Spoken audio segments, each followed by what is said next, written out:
Hi everyone, this is Savita Sharma.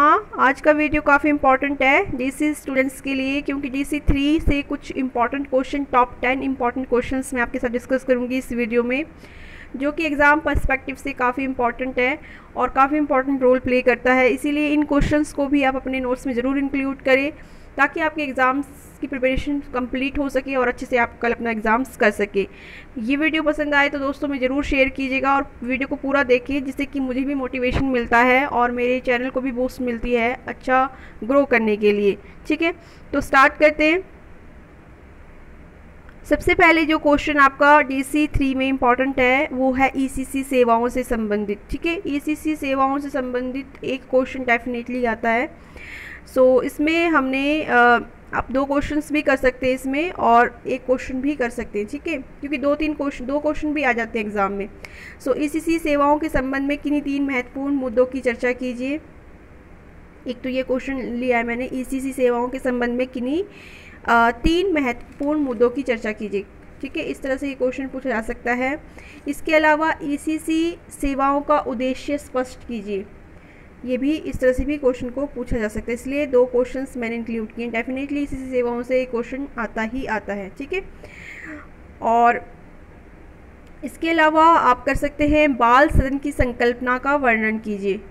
बाल सदन की संकल्पना का वर्णन कीजिए। बाल सदन की संकल्पना या फिर किंडरगार्टन की संकल्पना, इससे एक क्वेश्चन आता ही आता है। किंडरगार्टन की अवधारणा। ठीक है, बाल सदन की संकल्पना या फिर किंडरगार्टन की अवधारणा, ये क्वेश्चन ज़रूर करिएगा। देखिए, इन टॉपिक्स में से क्वेश्चंस डेफिनेटली आते हैं। और इसके अलावा सामान्य रूप से कार्य करने के निर्णायक क्षेत्र कौन से हैं? बच्चों के सामान्य रूप से अगर कार्य करने हैं उसके कौन कौन से निर्णायक क्षेत्र हैं? ठीक है, नेक्स्ट क्वेश्चन है विशिष्ट बच्चों के माता पिता जिन मनोभावों से गुजरते हैं उनका वर्णन कीजिए।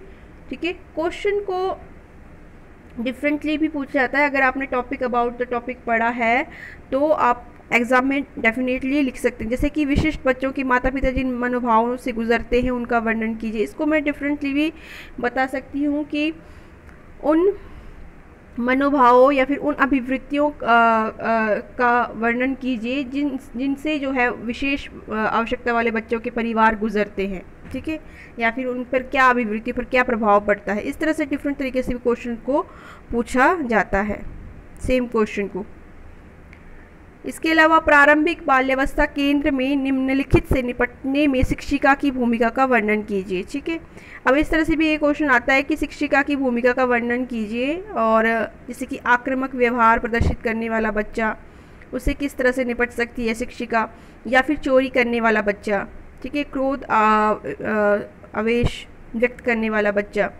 ठीक है, या फिर ठीक है इस तरह से या फिर प्रमस्तिष्क से पीड़ित बच्चे की शिक्षिका किस तरह से मदद कर सकती है। ये क्वेश्चंस इस तरह से पूछे जाते हैं। नेक्स्ट है आपका मानसिक मंदता क्या होती है? मानसिक मंदता के क्या कारण हो सकते हैं? मानसिक मंदता से क्वेश्चन आता ही आता है।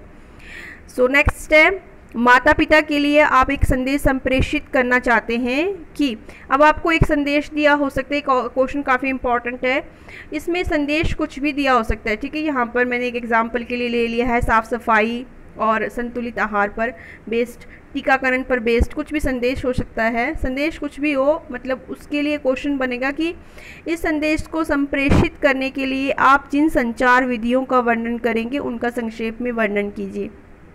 इसमें मेनली होता है कि संचार की विधि बतानी है आपने, तो कोई एक विधि आपने पढ़ के रखनी है। संचार की बहुत सारी विधियां हैं। ठीक है, तो उन विधियों में से व्याख्यान विधि या फिर कोई भी विधि आपने एक चूज़ करके रखनी, पढ़ के रखनी है, और उसको फिर वहाँ पर आपने ज़रूर लिखना है। ठीक है, ये मेरी टिप है आपके लिए। संदेश को प्रभावित बनाने के लिए आप जिन संचार सामग्रियों का प्रयोग करेंगे वो भी बताना है आपने। तो ये क्वेश्चन काफ़ी लॉन्ग चला जाता है, 8 to 10 इस तरह से 10-12 मार्क्स तक की क्वेश्चन में आएगा। और इसमें कुछ नहीं है, आपने सामग्री भी एक आपने लर्न करके रखनी है।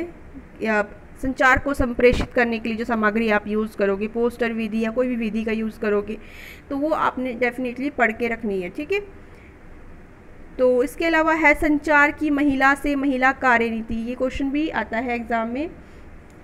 और 10 मार्क्स में लॉन्ग में आ सकता है ये क्वेश्चन, ठीक है। इसके अलावा एक अच्छे पर्यवेक्षक की विशेषताओं का वर्णन कीजिए, कार्य का वर्णन कीजिए, इस तरह से क्वेश्चन आ सकता है। ICDS कार्यक्रम के लाभार्थी कौन है, इस तरह का क्वेश्चन आता है। ICDS कार्यक्रम के लाभार्थी कौन है, तो ICDS कार्यक्रम के लाभार्थी आपको पता है कौन है।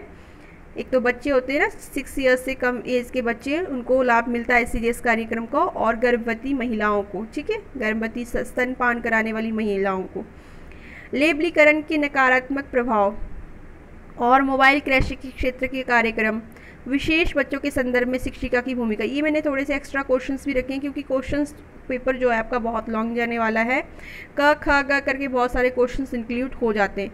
आई होप ये क्वेश्चंस आपके लिए काफ़ी इंपॉर्टेंट रहे होंगे, इनकी आप तैयारी कीजिए और अच्छे से एग्ज़ाम्स परफॉर्म कीजिए। कोई भी डाउट्स हो स्टिल वीडियो के बाद आप कमेंट सेक्शन में कमेंट कर सकते हैं, मैं आपके कमेंट्स का डेफिनेटली आंसर दूंगी।